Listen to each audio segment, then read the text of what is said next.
In this video, I'm going to be explaining special cases on how to factor them. So there's two types of special cases. The first one is difference of squares.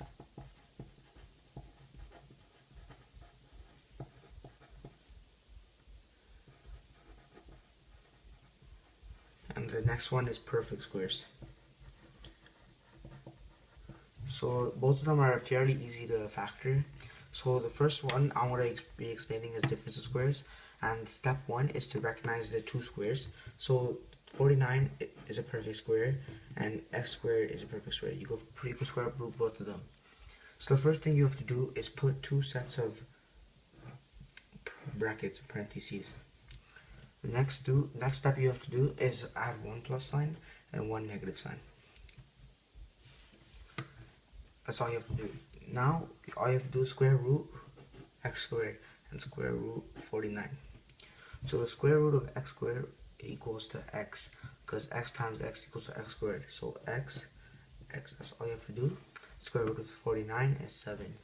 So 7 times 7 equals to 49. And that's the answer, right? That's your final answer.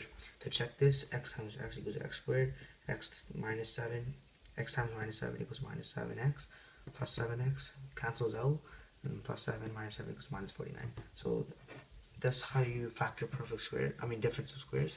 The next example is different, but the same type of question. So the first thing you have to do, add two sets of parentheses. Then you add one plus sign, one minus sign. You square root both of these. Square root of 9x squared equals to 3x, because 3x times 3x equals to 9x squared. So you add on both sides. Square root of 4 equals to plus 2 and minus 2. And there's your final answer. 3x times 3x equals to 9x squared. 3x times 2 minus 2 equals to minus 6x, plus 2 and times 3x equals to plus 6x, and they both cancel out, and plus 2 minus 2 equals to plus 4.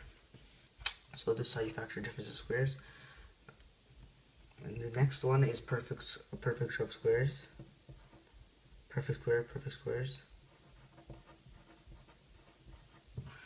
And for the first way you identify them is if I have a square root over here and a square root over there. The product of this equals to 4. So 4 times 4 equals 16, and x times x equals to x. So when you get the square root of 16 equals to 4, square root of x squared equals to x. When you multiply together, it equals to 4x. When you times it by 2, it equals to 8x. So 8x is equal to your BHM, therefore this is a perfect square. The way you factor them is, first all you have to do is put one set of parentheses, then you identify this sign.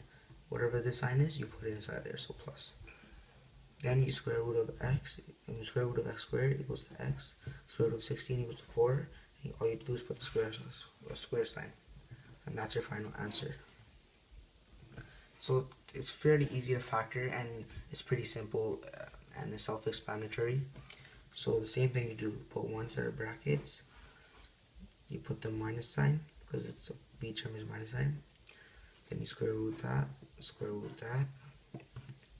x, 5, put a square sign. This is a perfect square because square root of 25 equals to 5. Square root of x squared equals to x.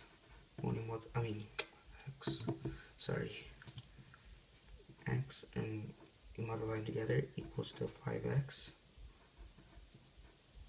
And you multiply by 2 equals to 10x, and that's what you get there. Therefore, this is a perfect square, and that's the answer. And this is how you factored special cases. And it's fairly easy. Both of them are difference of squares and perfect squares.